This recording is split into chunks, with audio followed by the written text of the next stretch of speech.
வணக்கம் புதிய உறவுகளே. எல்லோரும் தமிழ் படிச்சுட்ருப்பீங்க அப்படின்னு நினைக்கிறேன். தொடர்ச்சியாக படிச்சுட்டே வாங்க, சரியா? இப்போ இந்த வீடியோ பார்க்குறதுக்கு முன்னாடி இதுக்கு முன்னாடி உள்ள வீடியோ பார்த்துட்டு கண்டினியூ பண்ணுங்கள், அப்போ தான் உங்களுக்கு புரியும். சரி, வாங்க பார்க்கலாம். ஃபஸ்ட் கொஸ்டின், சிற்றூர் மக்களின் வாழ்வியல் நிகழ்வுகளில் பிரித்து பார்க்க இயலாத கூறுகளாக திகழ்பவை எந்த கலைகள்? நிகழ்கலைகள். அடுத்து, கரகத்திற்கு மற்றொரு பெயர் என்ன அப்படின்னா, கரகம்னா அந்த செம்பு வச்சு ஆடுவாங்கள்ல, அந்த கும்பம், அது அதனால் அதுக்கு இன்னொரு பெயர் கும்பாட்டம். அடுத்து, கரக செம்பில் எவற்றை நிரப்புவார் அப்படின்னா, மண் அல்லது பச்சரிசி அந்த செம்புக்குள்ளே வைப்பாங்க. ஓகேவா? அடுத்து பாருங்கள், கரகாட்டம் ஆடுவதில் இத்தனை நபர் தான் ஆட வேண்டும் என்ற நிபந்தனை உண்டு. சரியா தவறான? தவறு. கரகாட்டம் எத்தனை பேர் வேணாலும் ஆடலாம், சரியா? இவ்வளோ பேர் தான் ஆடணும் அப்படின்னு ரூல்ஸ் அண்ட் ரெகுலேஷன்லாம் கிடையாது. அடுத்து, நீரற வரியா கரகத்து என்ற வரி, இந்த நோட் பண்ணிக்கோங்க. நீரற வரியா கரகத்து அப்படின்ற வரி எந்த நூலில் இடம்பெற்றிருக்கு அப்படின்னா, புறநானூறு. அடுத்து, இது ஞாபகம் வச்சுக்கோங்க. எப்படின்னா, நீரற வரியா கரகத்து அப்படின்னா, கரகத்து வருதா, கரகம் எங்கே ஆடுவாங்க? புறத்து சைடு தான் ஆடுவாங்க. அப்போ புறநானூறு. அடுத்து, மாதவி சிலப்பதிகாரத்தில் எத்தனை ஆடல் கலைகளில் சிறந்து விளங்கியதாக கூறப்படுகிறது அப்படின்னா, மாதவி நல்லா டான்ஸ் பண்ணுவாங்கள்ல, அதில் அவங்க எத்தனை டான்ஸ் சிறப்பாக ஆடுறாங்க அப்படின்னா 11 கலைகளில் சிறந்து விளங்கியதாக கூறப்படுகிறது. நோட் பண்ணிக்கோங்க. 1 அவங்க எப்பயுமே ஃபஸ்ட்டு தான், அப்படி ஞாபகம் வச்சுக்கோங்க. அடுத்து, மாதவி ஆடிய ஆடல் கலைகளில் குடக்கூத்தும் ஒன்றாக இருந்தது என்று எதில் கூறப்படுகிறது அப்படின்னா, சிலப்பதிகாரத்தில். மாதவி ஆடிய ஆடல் கலைகளில் சிலப்பதிகாரத்தில் ஒன்றா எது இருந்துச்சு அப்படின்னு கேட்கலாம். எது அப்படின்னா, குடக்கூத்தும் அவங்களுக்கு நல்லா தெரிஞ்சிருக்கு. குடக்கூத்து அப்படின்னா என்னது? கரகமும் அவங்க நல்லா படுறாங்க, சரியா? அடுத்து, மயிலாட்டம் எந்த மேளத்திற்கு ஏற்ப ஆடப்படுகிறது அப்படின்னா, நையாண்டி மேளம். மயிலாட்டம் எந்த மேளத்திற்கு ஏற்ப ஆடப்படுகிறது? மயில் மாதிரி டான்ஸ் ஆடுறாங்க, நையாண்டி பண்ணிட்டு, கிண்டல் பண்ணிட்டு, கேலி பண்ணிட்டு, ஞாபகம் வச்சுக்கோங்க. அடுத்து, மயிலாட்டம் எந்த ஆட்டத்தின் துணை ஆட்டமாக ஆடப்படுகிறதுனா, கரகாட்டம். கரகாட்டம், மயிலாட்டம், அதோட ஃப்ரெண்டு கரகம், இன்னொன்று மயில். கரகாட்டத்தின் துணையாட்டம் எது? மயிலாட்டம். மயிலாட்டமும் கரகாட்டமும் ஃப்ரெண்டு, ஞாபகம் வச்சுக்கோங்க. அடுத்து, காவடி ஆட்டத்தில் உள்ள கா அப்படின்ற அந்த ஃபஸ்ட்டில் இருக்க அந்த கான்ற எழுத்து என்ன பொருள்? அந்த எழுத்துக்கு என்ன பொருள் அப்படின்னா, பாரம் தாங்கும் கோல்.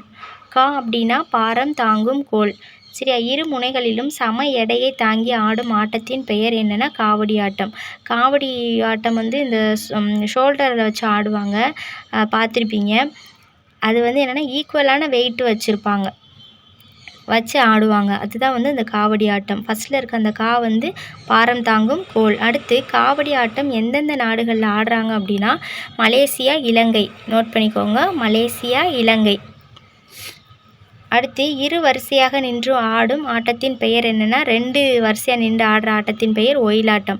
இங்கே ஒயிலாட்டத்தில் அனைத்து வயதினரும் கலந்து கொள்ளலாம். ஆமாம், எந்த வயசில் இருக்கவங்களும் அந்த ஒயிலாட்டத்தை ஆடலாம், சரி.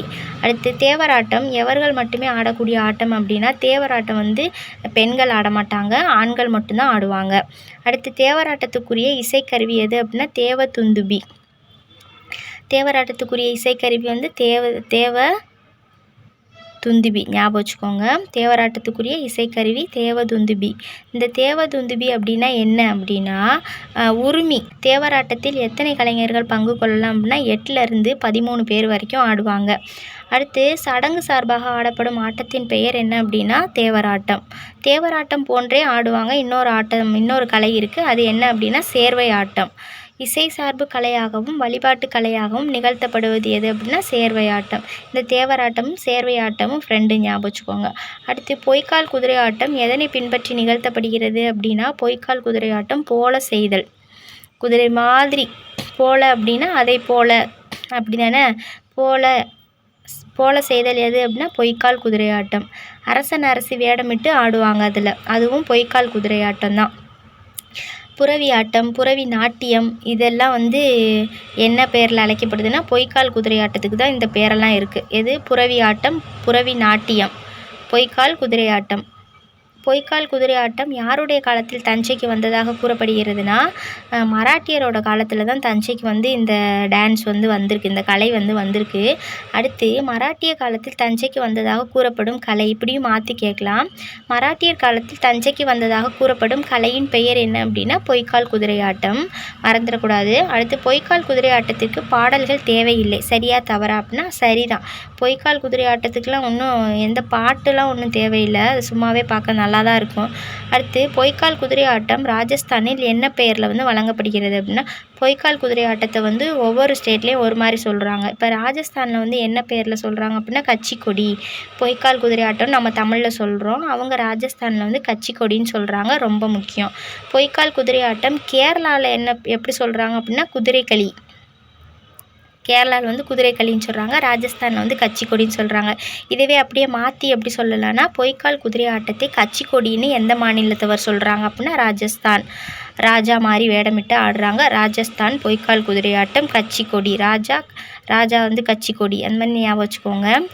அது பொய்க்கால் குதிரை ஆட்டத்தை குதிரைக்களி அப்படின்னா களி சாப்பிட்றது, களி வந்து கேரளாவில் களி நல்லாயிருக்கும், குதிரைக்களி ஞாபகம் வச்சுக்கோங்க. அடுத்து தப்பு என்பது ஒரு நரம்பு கருவி, சரியா தவறா? இல்லை, தப்பாட்டம், தப்படிக்கிறது வந்து அது வந்து ஒரு நரம்பு கருவி கிடையாது, அது வந்து ஒரு தோல் கருவி. அடுத்து இறப்பு நிகழ்ச்சிகளில் நிகழ்த்தப்படும் கலை எது அப்படின்னா தப்பாட்டம் தான் ஆடுவாங்க, தப்படிப்பாங்கள்ல இறந்தவங்களை கொண்டு போய் புதைக்க போகும்போது அது. அடுத்து திருப்புகழை பாடியவர் யாருன்னா இது நிறைய டைம் கேட்டாங்க, அருணகிரிநாதர். அடுத்து அருணகிரிநாதர் பாடிய திருப்புகழில் எந்த இசை இடம்பெற்றுள்ளது அப்படின்னா அவர் பாடிய திருப்புகழில் வந்து தப்பாட்டமும் இடம்பெற்றிருக்கு. அடுத்து தப்பாட்ட கருவியின் மற்றொரு பெயர் என்ன அப்படின்னா பறை. தொல்காப்பியர் கூறும் உரிப்பொருளில் ஒன்றாக பறை இடம்பெற்றிருக்கு அப்படின்னு சொல்கிறாங்க, சரியா தவறானா தவறு. தொல்காப்பியர் கூறும் உரிப்பொருளில் கிடையாது, கருப்பொருளில் தான் வந்து பறை இடம்பெற்றிருக்கு. அடுத்து தப்பாட்டத்தில் கலைஞர்கள் குழுவாக பங்கேற்கின்றனர், சரியா தவறா அப்படின்னா சரி, ஆமாம், தப்பாட்டத்தில் நிறைய ஒரு குரூப்பாக தான் ஆடுவாங்க. அடுத்து தமிழ் மக்களின் வீரத்தை வெளிப்படுத்தும் விதமாக நிகழ்த்தப்படும் ஆட்டம் அப்படின்னா வீரம் அப்படின்னாலே உங்களுக்கு ஞாபகம் வந்துடும் புலி வந்து வீரத்தை குறிக்கிறது புலி ஆட்டம். அடுத்து பாட்டும் வசனமும் இல்லாத ஆட்டம் புலியாட்டம், சரியா தவறா? சரி, ஆமாம், ஒரு பாட்டோ வசனமோ எதுவுமே இருக்காது, சைலண்டாக ஆடுவாங்க புலி மாதிரி, அது வந்து புலியாட்டம். ஓகே. அடுத்து திறந்த வெளியை ஆடுகளமாக்கி நிகழ்த்தப்படும் கலை எதுனா திறந்த வெளினா வெட்ட வெளி, எந்த ஒரு ஸ்டேஜ் இதெல்லாம் போடாமல் அந்த மாதிரி ஆடுவாங்க. எதுனா தெருக்கூத்து, சின்ன வயசுலலாம் பார்த்துருப்பீங்க, தெருவில் போயிட்டு அங்கே வந்து ஒரு வண்டி மாதிரி பிடிச்சி போவாங்க, அங்கே போயிட்டு எல்லா மக்களும் அங்கே ஒரு இடத்துல வந்து கூடிடுவாங்க, ஒரு தெருவில் அங்கே வந்து ஆடுவாங்க. அடுத்து அவங்களால முடிஞ்ச அந்த ட்ரெஸ்ஸு அப்புறம் வந்து அவங்க வீட்டில் இருக்க அரிசி இதெல்லாம் நிறைய தருவாங்க.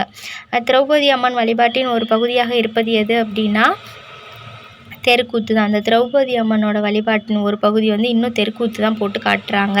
அடுத்து தெருக்கூத்தை தமிழ் கலையின் முக்கிய அடையாளமாக்கியவர் யார் அப்படின்னா நான் முத்துசாமி. தெருக்கூத்தை வந்து தமிழ் கலையோட முக்கிய அடையாளம் அப்படின்னு வந்து அதை வந்து வெளிப்படுத்தினவர் வந்து முத்துசாமி, ஞாபகம் வச்சுக்கோங்க. அடுத்து நாடக கலையை மீட்டெடுப்பதே தமது குறிக்கோள் அப்படின்னு சொன்னவர் யாருன்னா முத்துசாமி.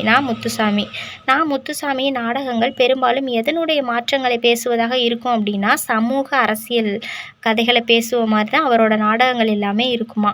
அடுத்து நான் முத்துசாமி எவ்வாறு அழைக்கப்படுகிறார் அப்படின்னா கலை ஞாயிறு என்றும் அழைக்கப்படுகிறார். கலை ஞாயிறு என்று அழைக்கப்படுபவர் நான் முத்துசாமி. அடுத்து பத்மஸ்ரீ என்பதன் தமிழ் பெயர் என்ன அப்படின்னா பத்மானா தாமரை, ஸ்ரீனா திரு, தாமரை திரு. அடுத்து நான் முத்துசாமிக்கு தாமரை திரு விருது வழங்கி சிறப்பித்தது எதுனா இந்திய அரசு தான் வந்து அவருக்கு தாமரை திரு விருது கொடுத்துருக்காங்க. அடுத்து தமிழ்நாடு அரசு முத்துசாமிக்கு என்ன விருது கொடுத்துருக்காங்கன்னா கலைமாமணி விருது கொடுத்துருக்காங்க. அடுத்து தெருக்கூத்து வேளாண்மை செய்வோரின் கலையாக இருந்ததுன்னு சரி, ஆமாம். இந்த வேளாண்மை செய்கிறவங்க இவங்கெல்லாம் வந்து ஈவினிங் டைமில் என்ன பண்ணுவாங்கன்னா ரொம்ப டயர்டாக இருப்பாங்க, அவங்களுக்கு எந்த பொழுதுபோக்குமே இருக்காது, அப்போ அவங்கெல்லாம் வந்து தெருக்கூத்து பார்ப்பாங்க. இன்னும் நிறைய கிராமங்களில் இது நடந்துகிட்ருக்கு. அடுத்து அர்ஜுனன் தபசு எதற்காக நிகழ்த்தப்படுகிறது அப்படின்னா மழை வேண்டி நிகழ்த்தப்படும். அர்ஜுனன் தபசு, அந்த அர்ஜுனன் காலை தூக்கி தவம் செய்கிற மாதிரி இருக்கும்ல, அது வந்து எதுக்காக அந்த மாதிரி நிற்கிறாங்கன்னா மழை வேண்டி நிகழ்த்தப்படுவதாக அந்த டான்ஸ் வந்து பண்ணுறாங்க. அடுத்து தெருக்கூத்து எந்த கூறுகளை பெற்று நாடகமாக வளர்ச்சி அடைந்துள்ளது அப்படின்னா இது ஒரு பொழுதுபோக்கு. ஃபஸ்ட்டு பொழுதுபோக்குக்காக வந்திருக்கு, அதுக்கப்புறமா நாடகமாக வந்து டெவலப் ஆகிருக்கு. அடுத்து எதனை கதகளி போன்று செவ்வியல் கலையாக ஆக்க முயற்சிகள் மேற்கொள்ளப்பட்டு வருகின்றன அப்படின்னா தெருக்கூத்தை தான் வந்து கதகளி மாதிரி இதையும் வந்து ஒரு சிறப்பான கலை ஆக்கணும் அப்படின்னு சொல்லி முயற்சி மேற்கொண்டுட்டு வராங்க. அடுத்து ஒளி ஊடுருவும் திரைசீலையில் நிகழ்த்தப்படும் கூத்தின் பெயர் என்ன அப்படின்னா, ஒளி ஊடுருவும் திரைசீலை அப்படின்னா அந்த ப்ரொஜெக்டர் மாதிரி வச்சு அந்த சைடில் அந்த லைட் வச்சு இது பண்ணுவாங்கள்ல, அந்த பாட்டெலாம் கேட்டிருப்பீங்க. இந்த முகுந்தான்னு வந்து தோற்பாவை கூத்து அதுக்கு பேர். தோற்பாவை கூத்தை குறித்த செய்திகள் எந்த நூற்றாண்டு வரை காணப்படுகின்றன? 18ஆம் நூற்றாண்டு. 18 வயசுலேருந்து பார்க்கலாம், அந்த மாதிரி ஞாபகம் வச்சுக்கோங்க. அடுத்து மரப்பாவை பற்றி எதில் குறிப்பிடப்பட்டுள்ளது அப்படின்னா, மரப்பாவை பற்றி திருக்குறள்லையும் சொல்லியிருக்காங்க. அடுத்து திருவாசகத்திலும் பட்டினத்தார் பாடலிலும் எவற்றை பற்றி கூறப்பட்டுள்ளதுன்னா தோற்பாவை கூத்து. இப்படியும் கேட்கலாம். தோற்பாவை கூத்து எந்தெந்த நூல்களில் இடம்பெற்றிருக்கு அப்படின்னா, இதை பற்றி இதில் சொல்கிறாங்கன்னா திருவாசகம், பட்டினத்தார் பாடல். அடுத்து பொம்மலாட்டமாக மாற்றம் பெற்றுள்ள கூத்து எது அப்படின்னா தோற்பாவை கூத்து. ஃபஸ்ட்டு பொம்மலாட்டம் ஃபஸ்ட்டு வந்து தோற்பாவை கூத்தாக இருந்தால் அதுதான் வந்து இப்போ பொம்மலாட்டம் பப்பட் ஷோ மாதிரி இருக்குது. அடுத்து முதல் உலகத்தமிழ் மாநாடு எங்கே நடைபெற்றதுன்னா மலேசியாவில் தான் முதல் உலகத்தமிழ் மாநாடு நடந்துச்சு. மலேசியாவின் தலைநகர் வந்து கோலாலம்பூர். கோலாலம்பூர் பகுதியில் உள்ள ஒரு தெருவிற்கு எந்த மன்னரின் பெயர் சூட்டியிருக்காங்க அப்படின்னா ராஜசோழனோட பெயர் வச்சுருக்காங்க. அதாவது ராஜசோழன் தெருவுன்னு இருக்குது. அது யாரோட ஞாபகத்துக்காண்டியா? ராஜராஜ சோழனுக்காண்டி. சரியா? அடுத்து ராஜராஜ சோழன் பற்றிய செய்தி குறிப்பு எத்தனையாவது மாநாட்டு மலரில் கூறப்பட்டிருக்குன்னா 5வது மாநாடு. நோட் பண்ணிக்கோங்க. அடுத்து ராஜராஜ சோழன் பல்வேறு நாடுகளுக்கு பயணம் மேற்கொண்டார். ஆமாம், இதிலேருந்து என்ன தெரியுதுன்னா இவர் தான் ஃபஸ்ட்டு எல்லா நாடுகளுக்கும் வந்து போயிருக்காரு. அதனால வந்து இவரோட பேர்லேயே ஒரு ஸ்ட்ரீட்டு கூட இருக்குது இதுக்கு அடையாளமானு சொல்கிறாங்க. ஆமாம், இவர் பல்வேறு நாடுகளுக்கு பயணம் போனாரா அப்படின்னா ஆமாம். சரியா தவறா? சரி. ஓகே நண்பர்களே, இந்த வீடியோ எப்படி இருந்துச்சு என்னென்னு எனக்கு கமெண்ட் பண்ணுங்கள். இது வந்து உங்களுக்கு யூஸ்ஃபுல்லாக இருந்துச்சுன்னா ஃப்ரெண்ட்ஸுக்கும் ஷேர் பண்ணுங்கள், அவங்களுக்கும் யூஸ்ஃபுல்லாக இருக்கும். மறக்காமல் சப்ஸ்கிரைப் பண்ணி வச்சுக்கோங்க. அப்போ தான் வந்து நான் எப்போல்லாம் வந்து வீடியோ போடுறேனோ அப்போல்லாம் நீங்கள் வந்து தொடர்ச்சியாக படிக்க முடியும். வெற்றிக்கனியை பறிச்சிருங்க நண்பர்களே. தேங்க்யூ.